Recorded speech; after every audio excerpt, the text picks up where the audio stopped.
Hi everyone, this is the podcast of the Onedropzen Hungary community. Today we have a special guest.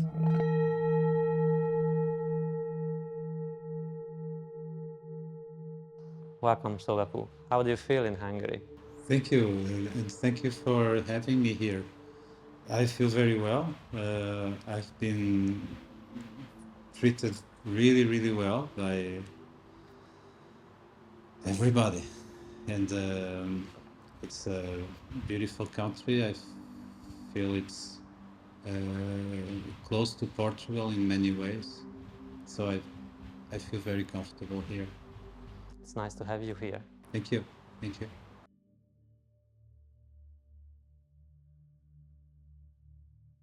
As far as I understood, you are from French monastery, but you were born in Portugal. Could you tell your story? What led you to be a Zen monk? Yes. I live in France in a residential center, and I was born in Portugal. It just happened that I had a trip to Thailand in 1999, and I was very touched by Buddhism. I had no contact before with Buddhism or Eastern philosophy. So I started reading there, and also I visited many temples and many monasteries, and got very inspired. And then this was a 2 weeks trip, and when I came to Portugal, I just kept practicing and looking for places to meditate, and one thing leads to another. So what made me become a Zen monk? It's still a stretch. First, I started reading. There was at the time Uh, there was no internet like we have today, as you can imagine, so it was quite difficult for a year to find a group. So I started by myself with books and trying to meditate. And then I found a group in Porto where I was living, where there was different practices going on, and Tibetan, Theravada, and also a Zen group.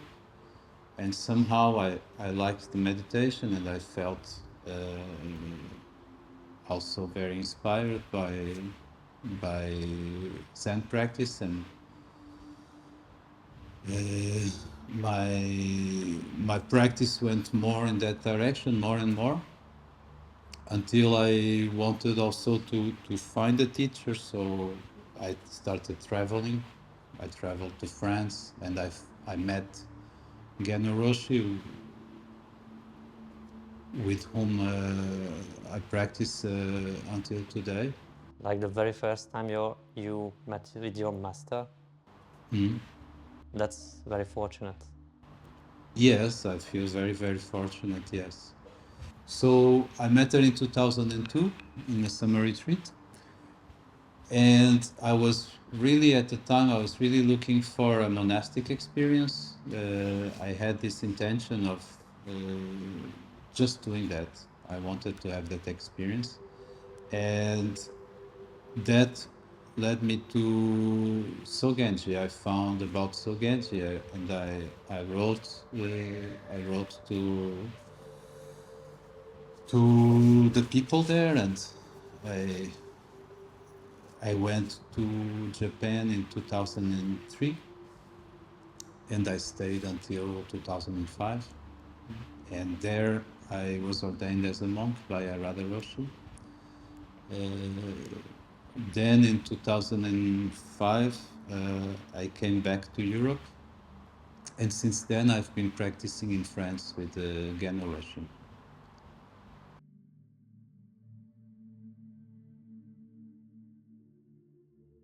And as far as I know, this is a different lineage or another one, I would say.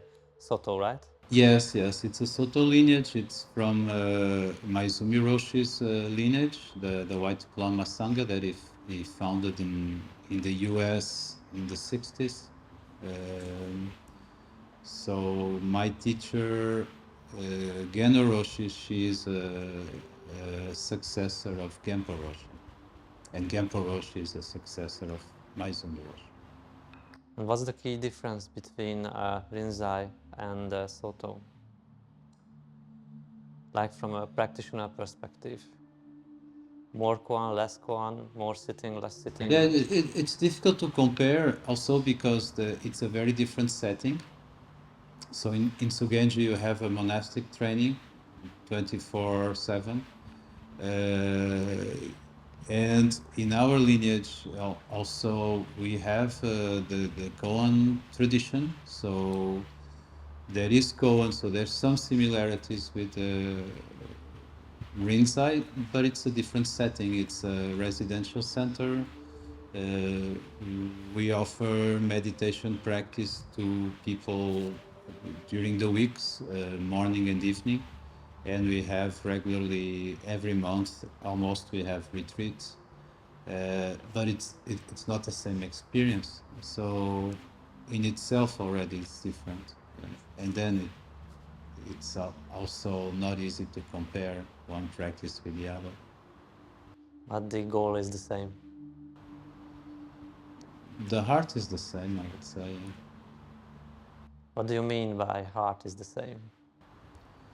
Well, you want to practice, you want to deepen your practice, you connect with the teacher, and you keep going. So Okay.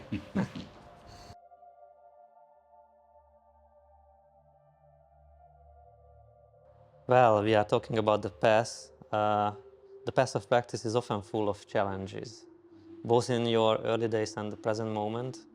Could you reflect on some of these hurdles and how they shaped your journey as both as a practitioner back in the day and now as a teacher? Biggest challenges, biggest problems with, or not just problems, but also obstacles with yeah, students. yeah, difficulties. We all have things in our life, right? Things to overcome, to work on. Things that don't go as we want them to go, expectations, judgments, especially judgments towards oneself, but you know, also towards life in general. So it's really part of our our existence.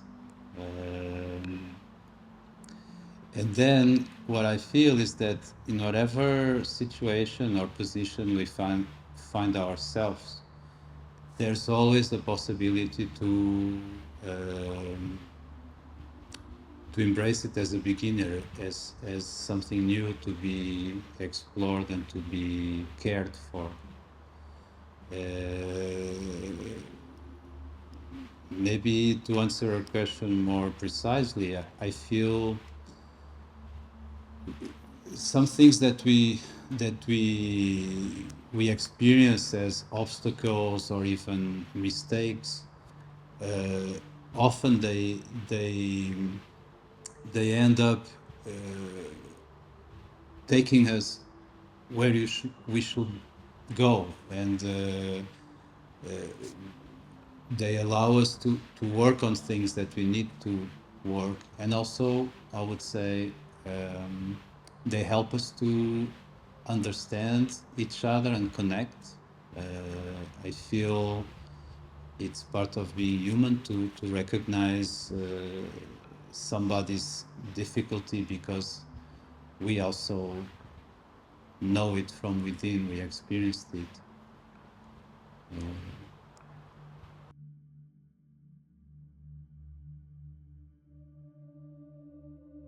What would you advise to very beginners when, for example, someone started to sit in zazen for about a month, a year, and they still have like physical issues like sitting more than an hour? So these are very practical Yes. problems. Yes. The hardest things come later. What would you say to them? if you would say one thing. I would say to trust their path, trust also the practice, because you mentioned physical challenges that I think we all know in meditation practice, and this is something that with time and perseverance transforms. The point is not to torture oneself, I would say.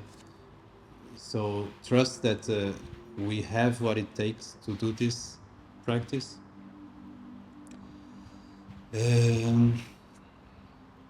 There was something in your question that I forgot. Could you repeat, please, your question? Yeah, so beginners always have very practical problems like physical, mainly physical, I guess. Yeah. Or maybe when problem rises inside and make them cry, Yeah. make them nervous. Mm-hmm. You will have harder problems, I guess, as you advance more. But at the beginning, these issues can be very serious. So you can even stop practicing and leave. Mm-hmm. Yeah. Maybe I would say also to be kind to oneself, not to judge too much, to trust our our willingness to do it and our sincerity in doing it. All these things, with time, they become more and more integrated. Sometimes we bring to practice this discontentment about oneself, or high expectations, or just a wish to become someone else, someone that we think we are very far from. And this can be a challenge is even bigger than the physical conditioning. With time and with continuity, by doing it and by continuing to do it, all these things, they become more integrated and less problematic. Although there's always problems that we can get busy with.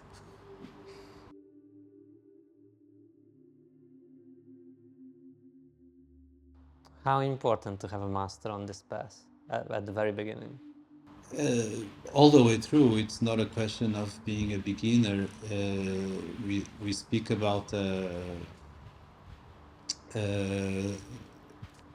meeting of hearts, a meeting of minds, and for me, it's essential to connect with a human being that helps us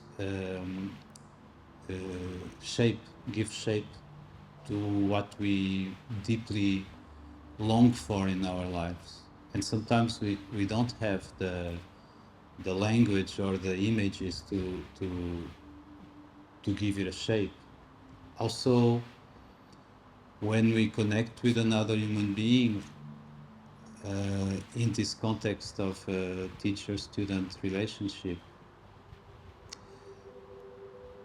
in a way, it helps us accept that this path is for us as human beings also, as if the one person validates the other.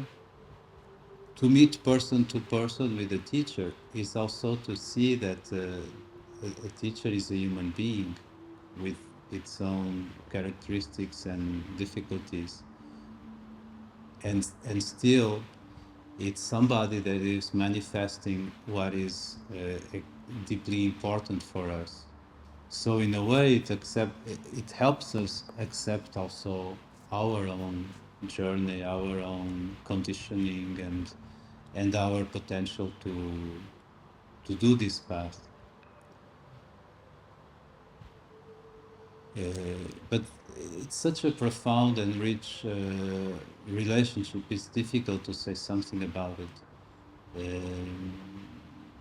even the level of intimacy and acceptation and appreciation that comes from a long-term relationship with the teacher.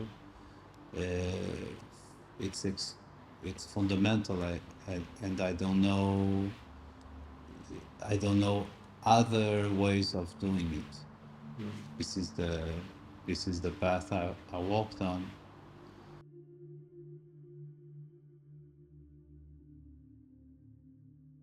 You said you basically met your master at the very beginning of your spiritual journey.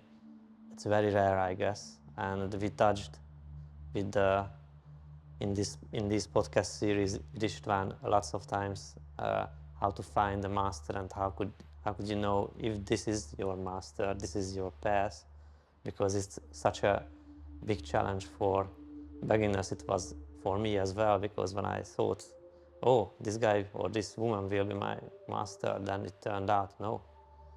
How can you know you found the one you were looking for? How could you know?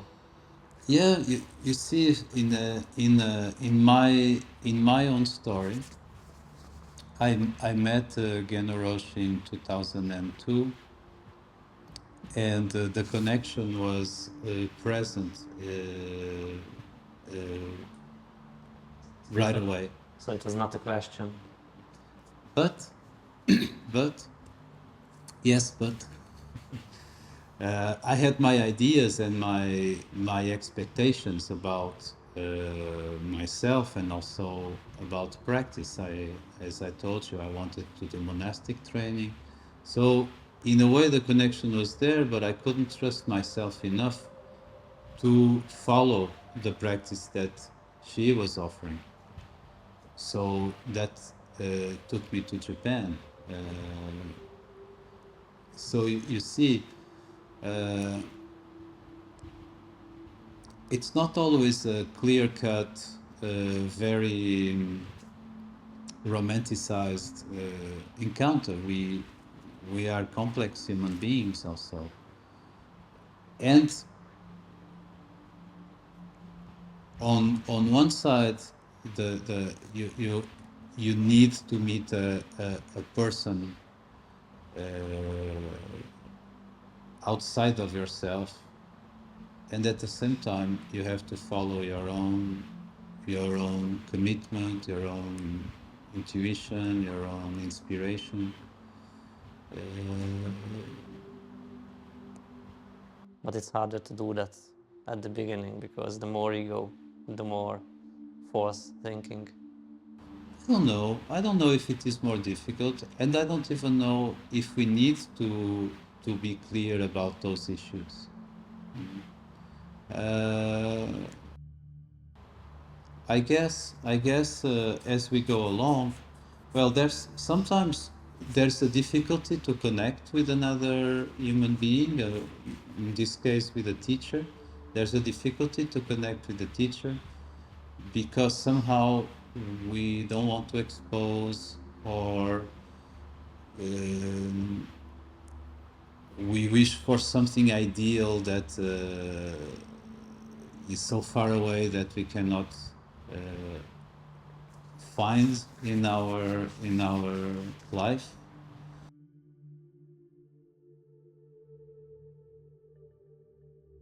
Now comes a bit of a bigger question. What do you think? What are the biggest challenges in the world nowadays, and why you are traveling? In the world nowadays, Let's replace the word with people, maybe, because the people shape the world. So as you go around the globe, what do you see? What people have struggled with the most? I feel each period, each epoch, and even each country brings its own challenges. I guess life has always been challenging, and there has always been suffering in the world. It's not a new thing. Then nowadays, there's a lot of fear and uncertainty about the climate, the environment, even a lot of disparity in the world. So many people have to struggle through war, or societies that are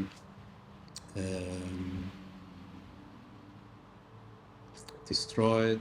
You have migrant crisis, you have climate crisis, you have financial crisis. Then even for us that I feel we are so privileged in the West, also due to the hardships of so many people in what has been called the third world. But anyway, I feel we have a very privileged life, which also comes with its own difficulties, comfort, distraction, difficulty to find a purpose, or extreme materialism, or so yeah, there's many difficulties. I don't know which one is the biggest one. What would you recommend, or your recommendation would be different Zen. as well, right? So we cannot say to everyone that start meditate because they won't. Yeah. What would I say? Uh-huh. Like the Pope, just be kind to everyone. What would you say? The Pope said that, to be kind to everyone. I don't know, but I suppose. Yeah, I mean, I could say that too. Be kind. It's a very good start. Be kind to yourself and be kind to other people. Our path, I feel, our Buddhist path is deeply non-violent, so that's a good start. Non-violent towards ourselves, towards our neighbors, the animals, the planet. That's a very good start, I would say. And then, I mean, if we focus also too much on the negative aspect of life, there's such an industry of fear and negativity. We can very easily be caught on that and lose perspective of what we can do on our own sphere. So maybe to trust that we can somehow find our way in this world with the challenges that we have.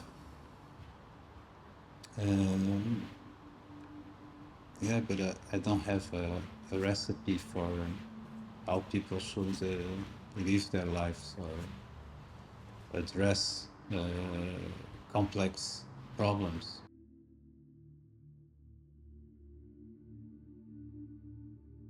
So based on your experience, what are the biggest challenges of a Zen practitioner? I didn't answer specifically for a Zen practitioner. I feel a Zen practitioner has the same difficulties as everybody. Is there any specific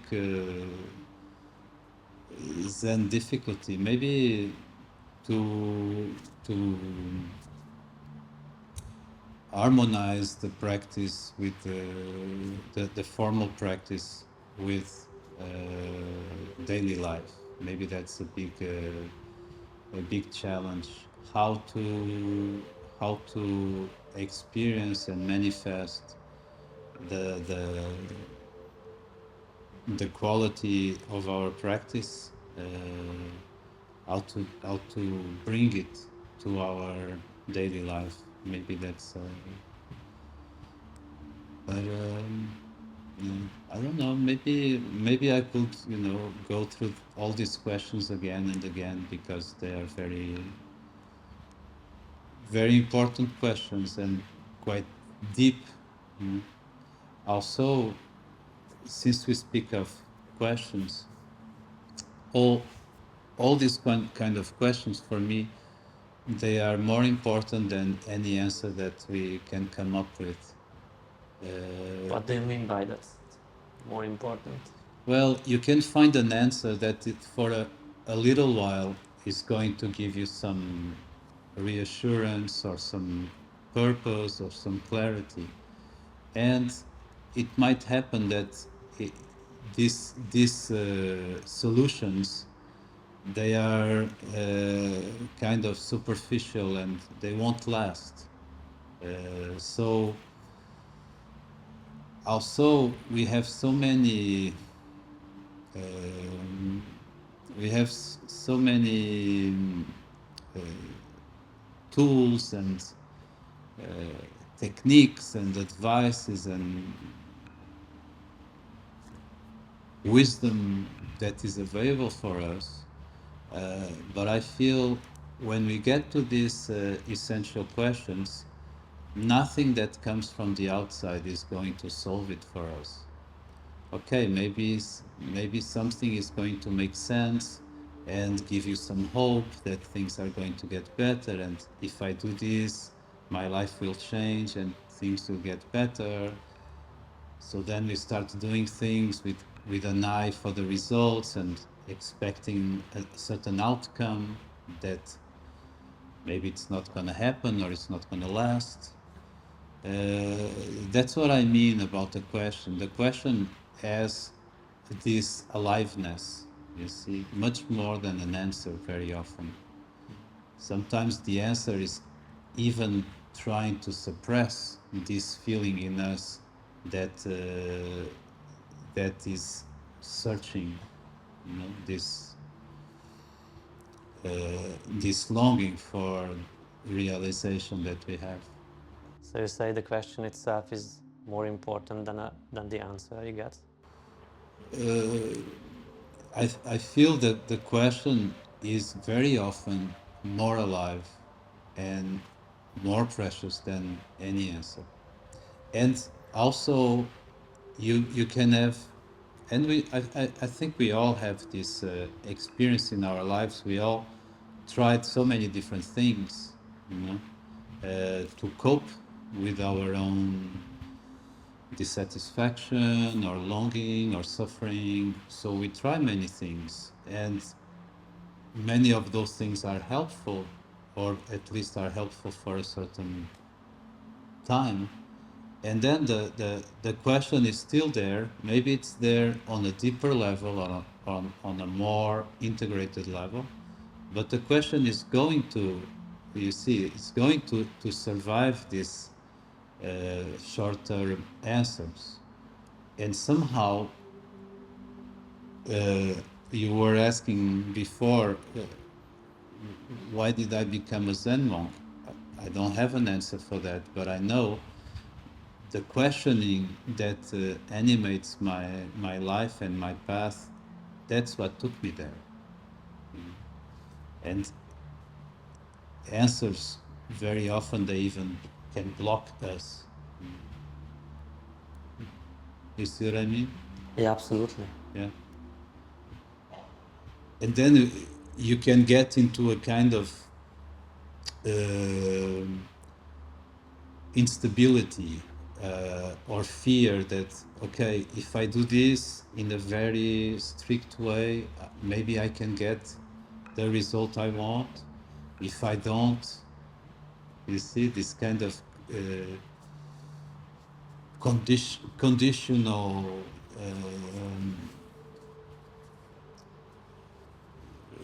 yeah, we have this saying to tie oneself without a rope. We can also do that to establish a lot of rules and should nots, or to adopt a kind of persona, you know, like an ideal self that we carry around, and so we are nice to everybody, or we are very wise, or we are grumpy, or we are angry person, whatever we find that seems to give us a solid substance.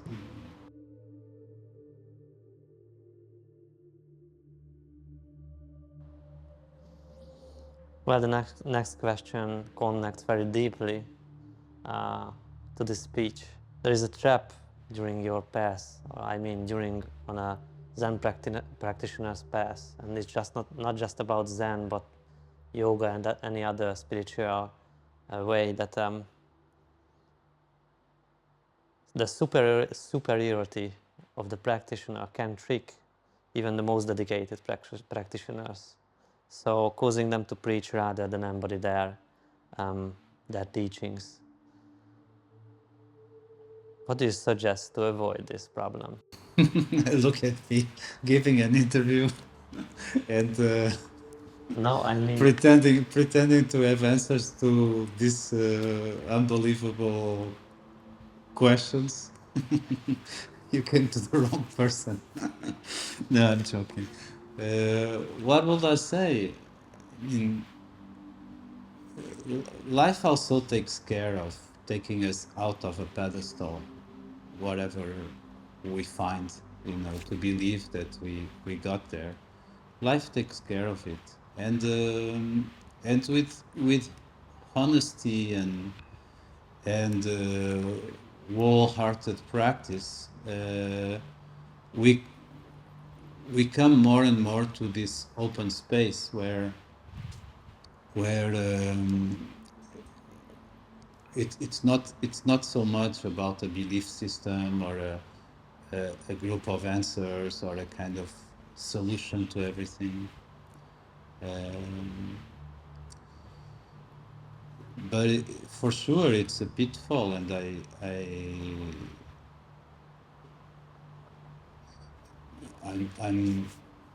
I'm aware that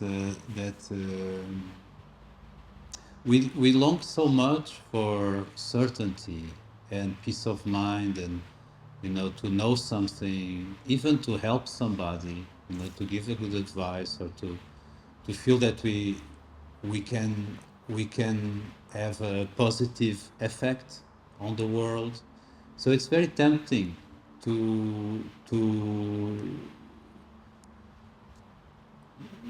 try to put up a speech that makes sense, or that is going to make us feel good about ourselves.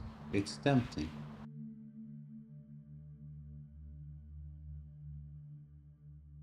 Yeah, I mean, I met not a lot, but some masters who was more than a religious person in a bad way, not teachers, and they taught the teachings like in a very strictly manner.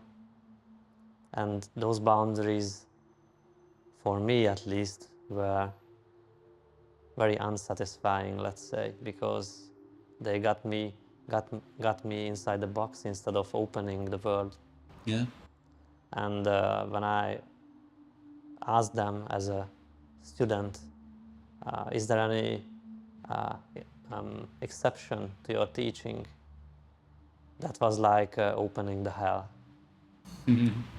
That's why it's an important question, and I think it's important for other students, because they may find us in a situation like this while finding a good teacher, master, whatever. Yeah.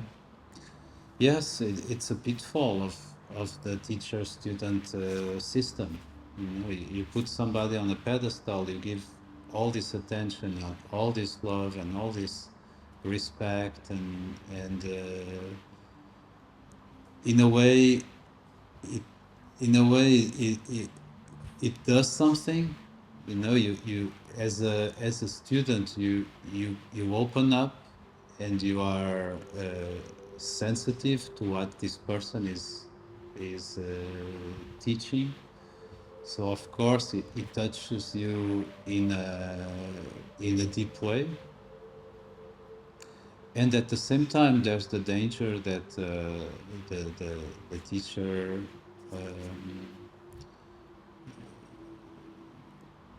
ends up in a kind of dogma or a kind of know-it-all.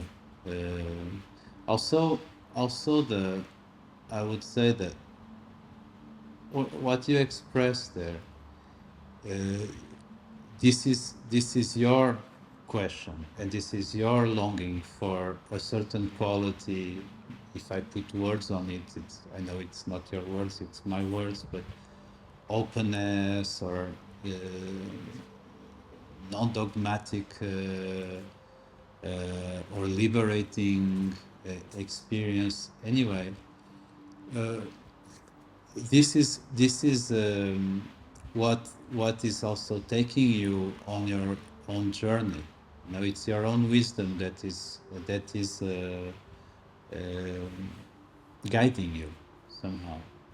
We can go about practice in a way that kind of dispossess oneself of our own value, of our own intelligence and intuition. You know,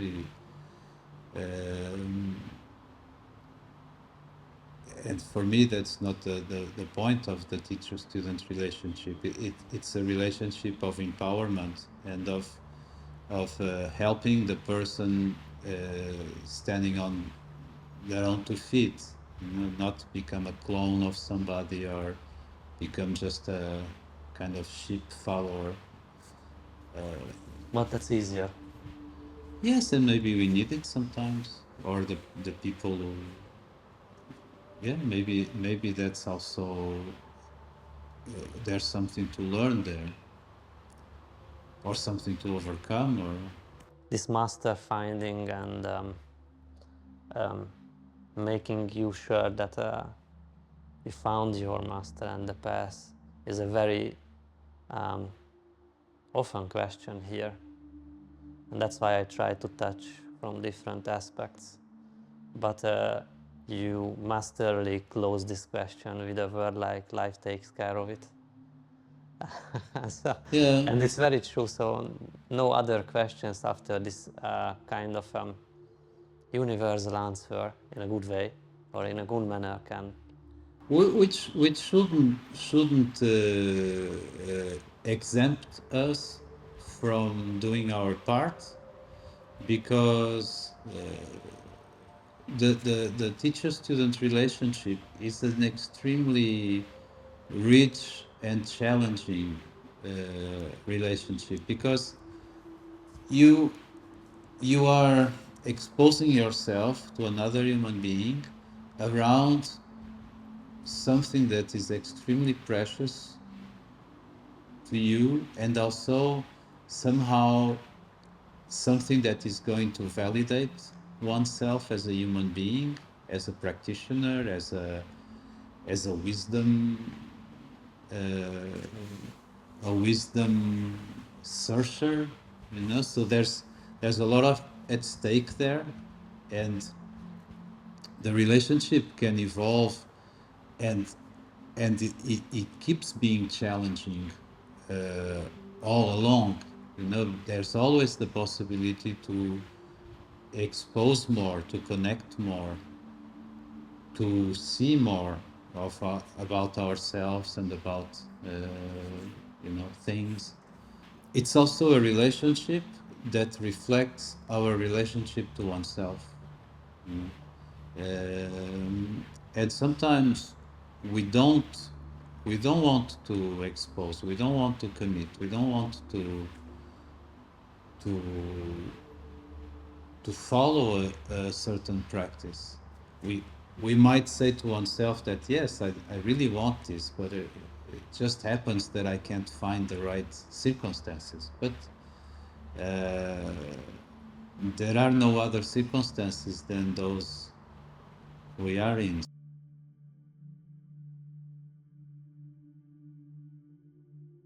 So you've been practicing Zen for a long time now. If you would like, I wouldn't call it a long time, but for some time. yes. So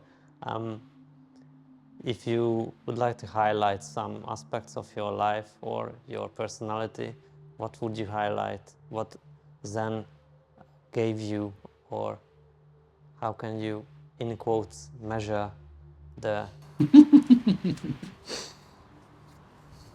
years of Zen practicing?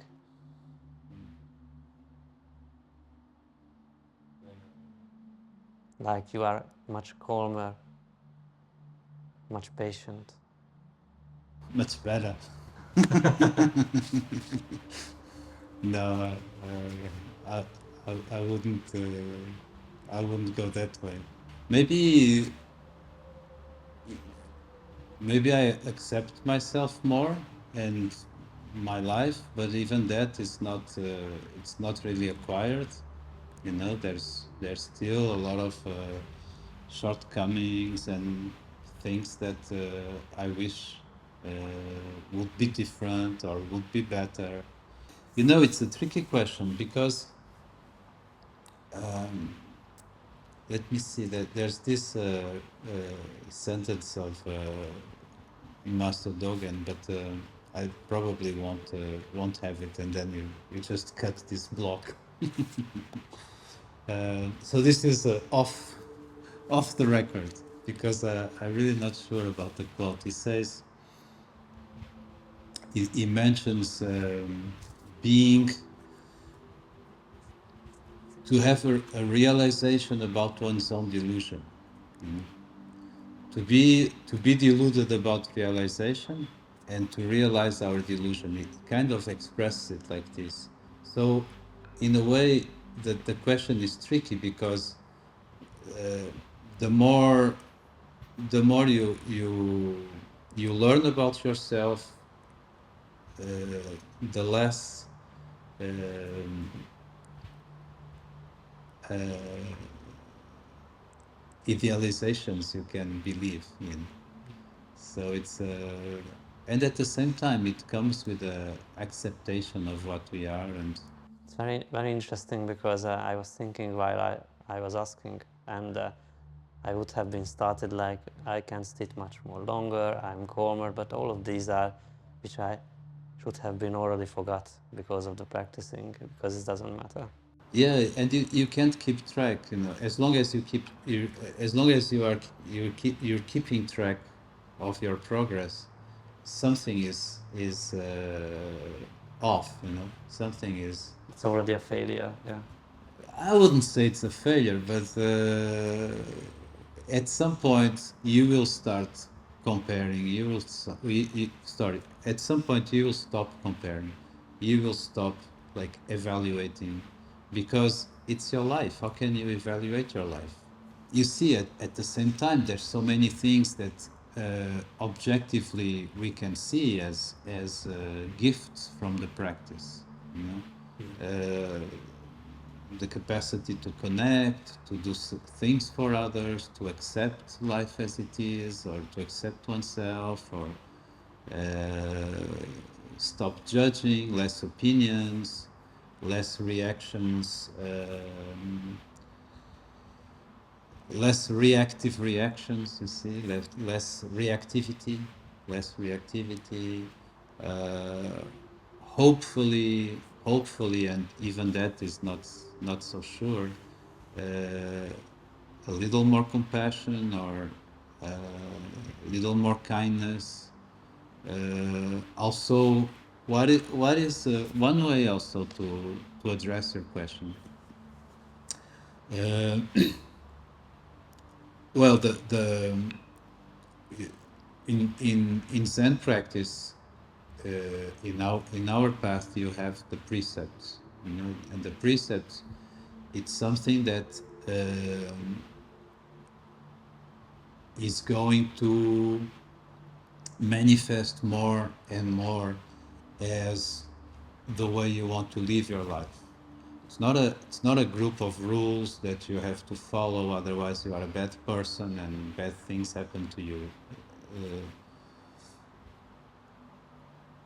But it's an expression of what we really are deeply and what we deeply want to manifest in our lives. And even I would say uh, the, the, the precepts are um, essential to find peace of mind, happiness, tranquility at the time of death, you know, purpose in one's life. I believe that we cannot be happy if we create suffering uh, to others. Maybe that is also a short-term reward. You get something from some at the expense of somebody else, but deep down, it's not in accord with what we are. So, in that sense, yes, I feel the precepts as a path of growth and being in touch more and more with something in us and in I would say something in life that is deeply benevolent. So to get more in touch with that really changes one's life. Uh, but again, there's no medal, there's no like certain results you see you and it's not either about uh, being very satisfied with oneself and again like we were saying uh, measuring our worth or comparing it to others or to what we think we are or we think we were or we should be.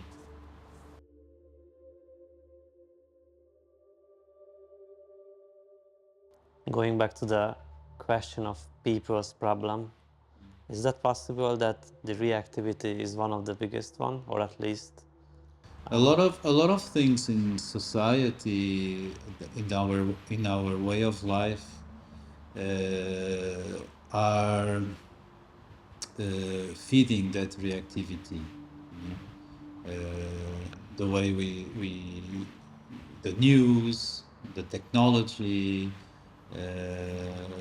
the the the the rhythm of life, the pressure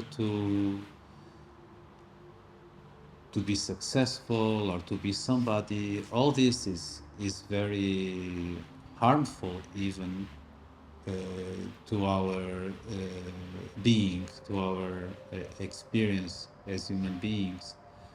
Uh, Even this ex- extreme consumerist society where uh, we acquire so many things that don't last, and there's a built-in dissatisfaction in this mechanism.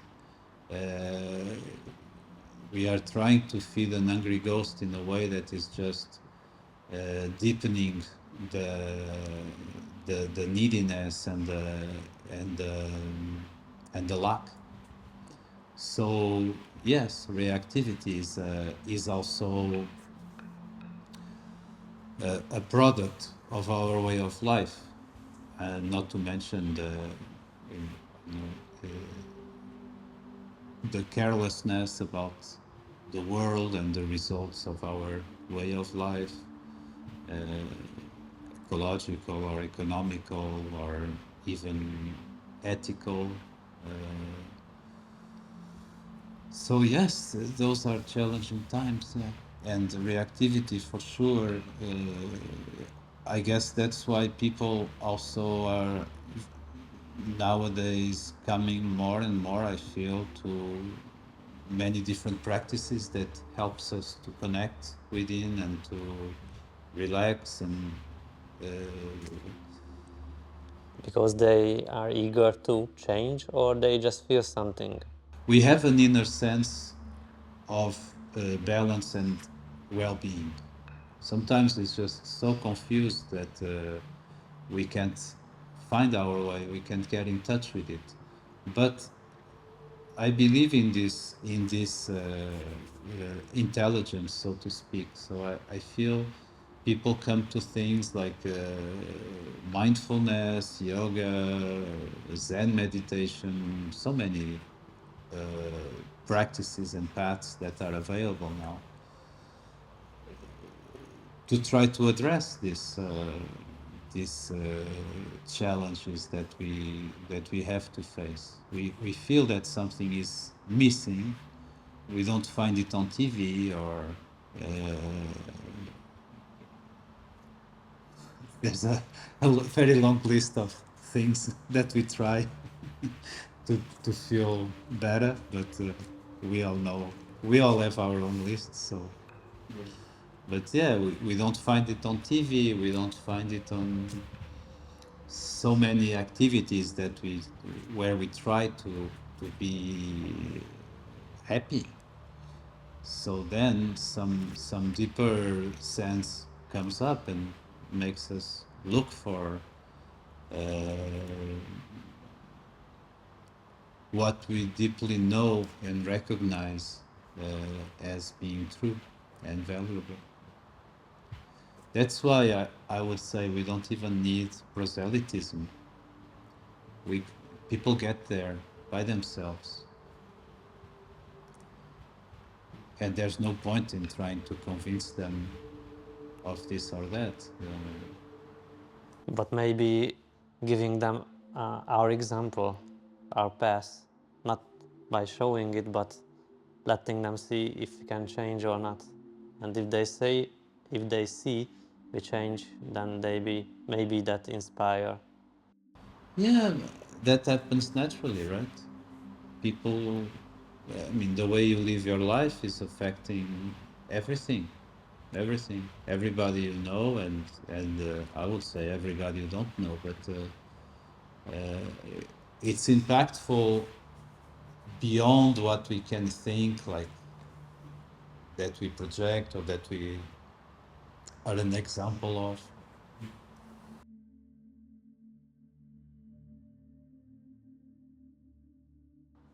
So for closing these wonderful teachings from you, could you tell one Zen story, your favorite one, or maybe a teaching you like the most?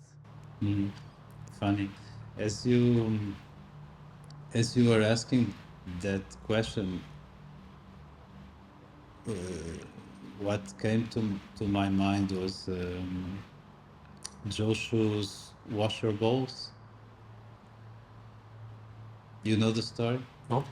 A monk arrives at Master Joshua's monastery, and he asks for the teaching. And Joshua asks him, "Did you have your breakfast?" "Yes." "So go and wash your bowls." That's it. Yeah. Go do the dishes. It's a kind of a koan. You can take it as that, yeah. At the same time, it speaks in a very straightforward way. But if you say like koan in the sense that you you